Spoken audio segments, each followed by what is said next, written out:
यहाँ पर आ रही है और इलेक्शन लड़ रही है, तो वो जनता के लिए आपके लिए क्या कर सकती है वो ज़्यादा इम्पोर्टेंट है उनके ऊपर चर्चा करने के बजाय, क्योंकि उनका अनुभव आप सबको खुद ही है।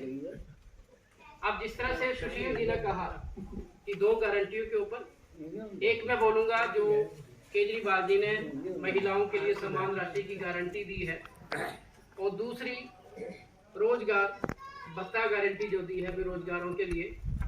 इसके पीछे रीजन है, आप ये मत सोचिए कि ये किसी के लिए प्रलोभन है, क्योंकि आम आदमी पार्टी कभी प्रलोभन वाली राजनीति नहीं करती है, ना ही कभी वो राजनीति करती है।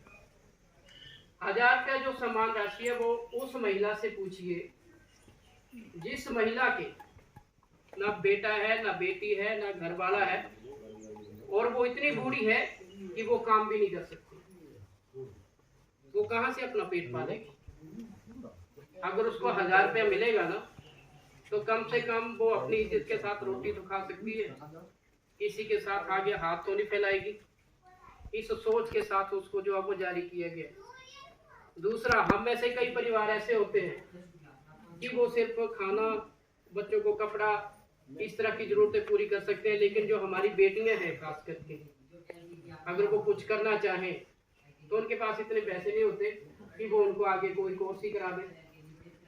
तब ये 1000 रुपया राशि जो है वो उनको वहां पर काम आएगी। आज की डेट में हमारी क्या सोच है, कईयों ने नारा दिया कि बेटी बचाओ और बेटी पढ़ाओ, लेकिन हमारी तरफ से नारा ये है बेटी पढ़ाओ और आत्मनिर्भर बनाओ। आत्मनिर्भर बनाओ, इसकी वजह मैं बताता हूँ, क्योंकि आप भी नारी शक्ति हैं, आपको खुद एक्सपीरियंस है, आप भी बैठे हैं, आप भी बेटियों के पिता होंगे, कि जब हम किसी बेटी की शादी कर देते हैं, अगर उसको पति मिला ठीक, अगर उनके विचार ठीक मिल गए, तब तो हमारी बेटी सुखी है। बाय चांस उसका पति ठीक नहीं निकला, या अनफॉर्चुनेटली दुर्भाग्य से उसके पति की मौत हो जाती है, तो जब तक उसके सास ससुर बैठे हैं तब तक तो उसके पति के नाम प्रॉपर्टी तो नहीं होगी, और जब उसके पति के नाम प्रॉपर्टी नहीं होगी तो उस बेटी को कोई हक नहीं मिलेगा, क्योंकि दूसरे भाई भाभी जो है वो उसको निकालने की कोशिश करेंगे कि हमें कहीं यहाँ से जायदाद का हिस्सा ना देना पड़े। अब वो लड़की, वो बेटी मायके भी नहीं जा सकती, क्योंकि वहां पे भाई भाभी बैठे हैं, आएगी अपने हिस्सा मांगने तो नहीं आएगी, लड़ाई है ना। और अगर उसके पास अगर कोई एक बच्चा हो गया, फिर वो क्या करेगी, कहाँ जाएगी वो? लेकिन आज की कड़वी सच्चाई ये है कि हम चाहे जितना मर्जी नारी शक्ति का सम्मान करने की बातें करें, चाहे जो मर्जी करें, लेकिन जब नारी दुविधा में होती है, हर कोई मौके की तलाश में होता है, लेकिन मदद बड़े कम लोग करते हैं। उस वक्त ये राशि जो है उस महिला को कम से कम, चलो स्ट्रगल करके कुछ और कर लेगी, कम से कम उसका बच्चा या वो भूखा तो नहीं मरेगा, ये राशि तब काम आएगी। दूसरी इसमें एक गारंटी दी है बेरोजगारी वाली, जो रोजगार को लेके दी हुई है, वो इसलिए दी है कि आज अगर हमने एक नौकरी अप्लाई करनी हो तो मेरे ख्याल मिनिमम खर्चा 500 रुपया तो आ ही जाता है, क्योंकि आपका ड्राफ्ट बनेगा, फीस लगेगी ना, फिर आपने रजिस्ट्री करनी है, फिर आपका पोस्ट ऑफिस कितनी दूर है, फार्म नहीं, उसके लिए किराया लगेगा, ठीक है। अब हर कोई भी इतना नहीं होता है कि वो हर महीने यानी 3-4 हज़ार या 2,000 से वो नौकरी अप्लाई करने के लिए खर्च करे, क्योंकि इनकम उतनी नहीं है। तब ये राशि जो है वो उन बेरोजगारों के लिए एक वरदान है। वो 3000 रुपया उन बच्चों के लिए वरदान है कि वो कम से कम उस राशि से 2 या 3 नौकरी अपने लिए अप्लाई कर सकते हैं, अपने पर्सनल खर्चे चला सकते हैं। और अगर लड़की पढ़ी लिखी होगी और वो भी बेरोजगार होगी तो उसको क्या बेनिफिट हुआ? 1000 रुपया नारी सम्मान राशि प्लस 3000 रुपया बेरोजगारी का भत्ता। तो ये जो राशि है, अगर वो शादीशुदा है और विडो है मान लो, तो क्या होगा, उसको एक बड़ी मदद होगी। अगर वो अपना कोई बुटीक भी खोलना चाहे तो 50-60 हज़ार का लोन लेकर के उसकी किस्तें आसानी से भर सकती है। लेकिन यहाँ पर एक प्रश्न आता है कि कहीं ये निठल्ला तो नहीं बना देगा? तो केजरीवाल जी ने बेरोजगारी भत्ते में बोला कि ये सिर्फ 35 साल तक ही दिया जाएगा, ताकि कहीं ये ना कोई सोचे कि हमें हमारे लिए उम्र भर के लिए हो गया। 35 साल में जिसने अपने तर्क के हिसाब से, जितने अपने ज्ञान के हिसाब से जो करना है वो कर ले, उसको ये राशि मिलती रहेगी। अगर वो पढ़ाई में अच्छा होता है तो वो नौकरी अप्लाई करके जो एक अच्छी पोस्ट पा सकते हैं। अगर किसी का दिमाग बिजनेस में अच्छा है तो वो उससे वो छोटा मोटा कारोबार करके उसको अपना उद्योग धंधा जो अच्छा स्थापित कर सकता है और अपने परिवार को पाल सकता है। ये गारंटियां जो है वो जनता की जरूरत के हिसाब से नहीं है। केजरीवाल जी ने गारंटियां कोई वोट मांगने के लिए नहीं दी है। और एक स्वास्थ्य की, जैसे हमारे सुशील जी ने बात की थी, आप भी कभी बीमार हुए होंगे। बीमारी एक ऐसी अवस्था है, आपको पता नहीं होता कि कितनी लंबी चलेगी, आपको पता नहीं होता कि कितना खर्च आएगा। कई बार घर में पैसा होता है, कई बार नहीं भी होता है। ये मत सोचिए कि हम अमीर हैं, हमें जरूरत नहीं है। कई बार क्या होता है कि जो अमीर व्यक्ति होता है उसने इन्वेस्ट कर रखी होती है, लेकिन लिक्विडिटी उसके घर में नहीं होती। हमारे पास करोड़ों की प्रॉपर्टी होती है, लेकिन लिक्विडिटी हमारे घर में नहीं होती। और अगर इमरजेंसी ऐसी पड़ जाए तब व्यक्ति क्या करेगा? सबसे पहले उधार मांगेगा। और जब आदमी उधार मांगता है तो उसका आत्मविश्वास, आत्मसम्मान दांव पे लग जाता है। अगर उसने टाइम पे पैसा वो नहीं दिया, अगर उसको उधार नहीं मिला तो क्या करेगा? अपनी गहने बेचेगी, माँ बहन गहने बेचेंगे अपनी। वो नहीं होगा तो अपनी थोड़ी सी जमीन जमा बेच देगी। ठीक है, क्योंकि मरता क्या नहीं करता। आप डॉक्टर को ये तो नहीं बोल सकते भी 1 लाख ऑपरेशन अभी कर दो, 2 लाख का बाद में करवा लेंगे। तो क्या आपको जान बचानी है उसकी? तो केजरीवाल जी ने, और एक समस्या बड़ी है, क्या है? आप किसी भी हॉस्पिटल में जाओ तो सबसे क्या पहले क्या बोला जाता है? जी इतने पैसे जमा करवाओ फिर ट्रीटमेंट होगी। अगर आप किसी दूसरे हॉस्पिटल के टेस्ट भी लेके गए हैं तो वहां पर वो अपनी तरफ से नए टेस्टों के लिए बोल देते हैं, क्योंकि व्यापार बना रखा हुआ है इन्होंने। तो केजरीवाल जी ने ये बोला है कि अगर हमारी सरकार आती है तो किसी को भी कोई कार्ड बनाने की जरूरत नहीं है। दूसरी बात, आपका चाहे 1 रुपया खर्चा हो, चाहे 2 लाख रुपया खर्चा हो, चाहे 5 लाख रुपया खर्चा हो, वो सरकार की तरफ से दिया जाएगा। क्योंकि हमारी सरकार हर एक व्यक्ति को आर्थिक रूप से मजबूत बनाना चाहती है, आपको आर्थिक रूप से कमजोर नहीं करना चाहती। क्योंकि अगर आपकी कमाई नहीं होगी तो आप खर्च कहाँ करेंगे, खर्च कहाँ से करेंगे? और अगर आप खर्च कहाँ नहीं कर पाएंगे तो सरकार को टैक्स कहाँ से मिलेगा? और जब सरकार को टैक्स नहीं मिलेगा तो आपको सुविधाएं कहाँ से मिलेंगी? आज तक जितनी भी सरकारें रही हैं उन्होंने हमें गन्ने की तरफ निचोड़ा है। आपने देखा ही होगा, कई बार हम होते हैं क्लास बना दे तो वो क्या करता है, 3-4 गन्ने लेता है, एक बार निकाल देता है, फिर फोल्ड करके डाल रहा है, उसके बाद फिर फोल्ड करके डाल रहा है, जब उसके टुकड़े ना हो जाए। ये आज तक की सरकारों ने किया कि हमारे टुकड़े करने पे तुले हैं, चाहे वो किसी भी तरीके से ले लो, मानसिक रूप से, आर्थिक रूप से, किसी भी तरीके से ले लो। आज तक किसी भी सरकार ने जो हमारे प्योरिटी सेक्टर के जो हमारे अधिकार हैं उसके लिए किसी ने भी प्रयास नहीं किया, ना तो अच्छी शिक्षा के लिए, ना तो रोजगार के लिए। हालांकि दिल्ली की परिस्थिति अलग है, पंजाब की अलग है, हिमाचल में तो और विषम परिस्थिति है, क्योंकि यहाँ पर 25 किलोमीटर के बाद आपकी जलवायु, आपकी भाषा, आपका जो ये है क्या कहते हैं पर्यावरण, उसमें जो वो डिफरेंट तरीके की जो भिन्नता पाई जाती है। लेकिन यहाँ पर ये वरदान भी है, क्योंकि जिस तरह से ये परिस्थितियां जो एक दूसरे के विपरीत है, वहीं पर क्या होता है कि कहीं अगर सेब हो रहा है तो दूसरी जगह आलू हो रहा है, कहीं ड्राई फ्रूट हो रहा है, अगर हाइट में तो कहीं बिजली बन रही है। हमारे पास पढ़े लिखे भी हैं, यानी हमारे पास पोटेंशियल हर एक चीज है, लेकिन हमारे पास वो व्यक्ति नहीं है जो उन चीजों को पहचान करके उसमें काम करके वहां से लोगों को रोजगार देकर आर्थिक रूप से मजबूत बना सके।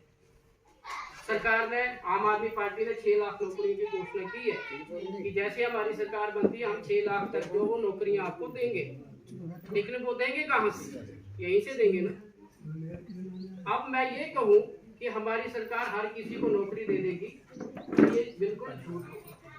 हर किसी को नौकरी नहीं दी जा सकती, लेकिन जो आपके विभिन्न क्षेत्र हैं, चाहे व्यापार को लेकर के, चाहे कृषि को लेकर के, चाहे वो बिजली को लेकर के, चाहे वो पर्यटन को लेकर के, चाहे वो किसी चीज को लेकर के, वहां पर लोगों को एक अवसर के तौर पर लोगों को वहां पर मजबूत किया जा सकता है। आज की परिस्थिति क्या है आपने भी देखा होगा, कई हमारे बच्चे आर्किटेक्ट का कोर्स करके आते हैं, वो नौकरी को अप्लाई करते हैं लेकिन उनको नौकरी नहीं मिलती। आप किसी से उधार पैसा लिया ना, उसको ये तो बोल देंगे कि चलो एक महीने में, दूसरे महीने ले लेना, तीसरे महीने ले लेना, 6 महीने बाद ले लेना। लेकिन ये जो पेट लगा है, इसमें अगर आप तीसरे दिन रोटी नहीं डालेंगे तो चौथे दिन आपकी तय हो जाएगी। ठीक है, ऊपर से बच्चा जवान, उसकी शादी भी करनी है, घर वाले बोल रहे कुछ कमा, कल से आगे तेरा ब्याह भी करना, हाथ पोतरू पातरू भी दिखने, रिश्तेदारी में जाता है, बेटा क्या कर रहा है, तब उसको बात कहाँ जुटती है, यहाँ वो रिश्तेदारी में नहीं जाता, मरता क्या नहीं करता। फिर वो क्या करता है, मैं चलो नौकरी तो पता नहीं कब लगेगी, चलो मैं सब्जी की रेडी लगा लूं, मैं रेडीमेड की दुकान खोल लूं। यानी जिस सब्जेक्ट में उसने स्टडी की है, उस सब्जेक्ट को छोड़ करके वो उस क्षेत्र में काम शुरू कर देता है जो कि उसके मतलब का नहीं है। और जब उसकी नौकरी में अगर वो रिटन टेस्ट आता है तो उसमें फेल हो जाता है। वजह क्या है कि उसने अपना पूरा ध्यान उस क्षेत्र में लगा दिया जो उसके मतलब का नहीं था, और जिस क्षेत्र में उसने पढ़ाई की थी उसमें वो 0 हो गया। आज इसी बात की जरूरत है, क्योंकि जब हम अपना पढ़ते हैं +2 के बाद या 10 के बाद, अपना विषय तय करके हम आगे की स्टडी को जो है वो अपना ये बनाते हैं कि मैंने वो बनना है। लेकिन जब सरकार हमें वो बनने नहीं देती तब हमें दुख होता है। आप वोट देंगे इस बार, पिछली बार भी दिया आपने, लेकिन जब भी आपको एक आदमी वोट देता है तो वो इस उम्मीद के साथ देता है कि यार कम से कम कुछ सरकार करेगी तो सही। लेकिन उसको दुख जब होता है जब सरकार उसके कहने के, उसकी जरूरत के अनुसार काम नहीं करती, तो क्या बोलते हैं, वोट है देना से दे ही होना है, मिलना तो कमाई करी। ठीक है, मिलेगा कमा के, लेकिन आपके काम को सपोर्ट करने वाली सरकार चाहिए। आपके अंदर जो हुनर है उसको पहचान कर आपको काम देने वाली सरकार चाहिए। हमें वो सरकार नहीं चाहिए जो भाषण देने वाली। आज तक भाषण दिए हैं, आपके हाथ में जो ये पर्चे पकड़ा है ना, इसमें देखिए ये गारंटी की स्टैंप लगी है ना, इसमें गारंटी की स्टैंप लिखी है। ये स्टैंप नहीं है, ये केजरीवाल जी की जिम्मेवारी है, क्योंकि उन्होंने गारंटी आपको छाप के दिया। गारंटी एक एफिडेविट दिया आपके हाथ में कि अगर कल से आगे अगर मेरी सरकार ये नहीं करेगी तो आप मीडिया में आके सड़क में उतर करके मेरा विरोध कर सकते हैं कि आपने तो ये बोला था। अब वो आपकी गारंटी कहाँ है? आज तक आपको किसी सरकार ने दिया ऐसा अधिकार? किसी पार्टी ने दिया? लेकिन आम आदमी पार्टी आपको पहली बार दे रही है। आप अपने लिए कट्टरवाद को छोड़िए कि मैं फलानी पार्टी का कट्टर हूँ। मैं सीधा बोलता हूँ, मेरे ऊपर उंगली उठाई गई, आम आदमी पार्टी में उठाएगी, किसी ने उठाई। मैंने बोला मेरे लिए पार्टी मैटर नहीं करती, मेरे लिए मैटर करता है कि जो पार्टी, जो लोग, जो विधायक देश हित में काम करेंगे, वो चाहे आजाद भी होगा तो मैं उसके साथ खड़ा हूँ। हमारी सोच ऐसी होनी चाहिए, क्योंकि एक चीज का ध्यान रखिए, हमारा भविष्य वैसा ही बनता है जैसा हम चाहते हैं, अगर हम वैसा ही उसके लिए दिन रात प्रयास करते हैं। हमें कामयाब करने वाला कौन होता है? मान लो कोई शराबी है ना, मैं उसको बोलूँगा तो शराब छोड़ दे, मैं उसको चाहे 2 घंटे लेक्चर दूं, चाहे 10 दिन दूं, चाहे 1 साल दूं, वो नहीं छोड़ेगा। लेकिन जिस दिन छोड़ने पे आएगा, उसका अपना मन मजबूत होगा कि नहीं मैंने नहीं पीनी है, उसी दिन से वो छोड़ देगा। इसी तरह से बनाइए। अगर आपने अपना भविष्य, अपने बच्चों का भविष्य अच्छा बनाना, तो आज ही मन बना दीजिए कि आपने आम आदमी पार्टी की सरकार लानी है, और ये जो चीजें हैं ये आपने हर एक के लिए एक मौलिक अधिकार की तरह आपके पास आ जानी चाहिए। हमारी एक शिकायत होती है, वोटा मांगना सारे आ जाते, लेकिन जीतने के बाद कोई नहीं आता। मान लो अगर आम आदमी पार्टी में भी ऐसा होता है, सबसे पहली बात, आम आदमी पार्टी ऐसी है कि जो निठल्ला विधेयक होता है उसको निकाल के सस्पेंड करके बाहर निकाल देती है, जेल में डाल देती है, जैसे कि पंजाब में हेल्थ मिनिस्टर के साथ हुआ। सही बात है। दूसरा, अगर कोई काम नहीं करता तो ये जो गारंटी नहीं है, अगर ये भी काम हो गया ना आपके लिए, तो आप ये समझ लेना कि ये एक अचीवमेंट है आपके वोट की। अपने वोट की कीमत पहचानिए। वोट उसे दीजिए जो जनहित में काम करे, बिना भेदभाव के काम करे। मैं अपनी पालमपुर विधानसभा में जा रहा हूँ, जिस तरह से सुशील जी यहाँ पर आके, मेरे को उनकी तो बातें बड़ी अच्छी लगी, और ऐसा ही व्यक्तित्व जो है हमें चाहिए। एमएलए तो कोई नहीं, किसी ब्रांड का नाम है, वो बोलते हैं ना, किसी ब्रांड का पैकेट हो, उसमें घटिया प्रोडक्ट भी डाल दो तो भी बिक जाएगा। लेकिन अगर आपके पास सुशील जी जैसे अगर व्यक्तित्व हैं, तो मैं समझता हूँ कि आप सभी को इनका मिलकर साथ देना चाहिए। अपना वोट ही नहीं, हर एक आदमी 10-10 वोट दिला सकता है। अपने साथ 10 लोगों को इस बात के लिए इंडिकेट करिए कि सुशील धीमान जी को जिताना है। अगर ऐसी सोच के व्यक्ति आपके पास होंगे, आपके क्षेत्र का विकास, आपके मानसिक जो एजुकेशन का विकास वो ये करेंगे। एक वो है ना कहावत, जैसा देश वैसा वेश। पढ़े लिखों में रहोगे तो पढ़ी लिखी बातें करोगे, अनपढ़ों में रहेंगे तो वैसी ही बातें होंगी, मेहनती लोगों के बीच में रहेंगे तो मेहनत सीखेंगे, चोरों के बीच में रहेंगे तो चोरी सीखेंगे। और आप बड़े सौभाग्यशाली हैं कि आपके पास सरोज जी जैसे व्यक्ति हैं, और मैं आपसे ज्यादा भाग्यशाली हूँ कि आपने मुझे इतने ध्यान से सुना है। लेकिन आपने इसलिए सुना है कि जो मेरे दिल में विचार हैं वो विचार आपके मन के अंदर भी है। अगर मेरे विचार और आपके विचार अगर मानसिक रूप से नहीं मिले होते तो शायद आप अपनी कुर्सी छोड़ के जा चुके होते। मैं इन्हीं शब्दों के साथ आपका बड़ा धन्यवाद करता हूँ, और अगर मैंने कुछ गलत कहा होगा तो उसके लिए धन्यवाद। Thank you sir, thank you. अच्छा।